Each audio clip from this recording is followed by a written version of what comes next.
I'm basically from non-technical field, and I have now thought of joining JSPIDERS, and I joined and I got placed in some company.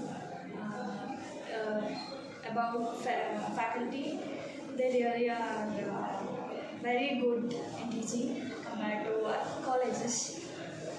I really thank all the faculties who have taught me, and coming to HR, he just supported me like anything. Basically, I'm from agriculture background, so I have less chances compared opportunities compared to other branches. He really supported me. Thank you so much, Vignesh sir, and all the faculties who taught me.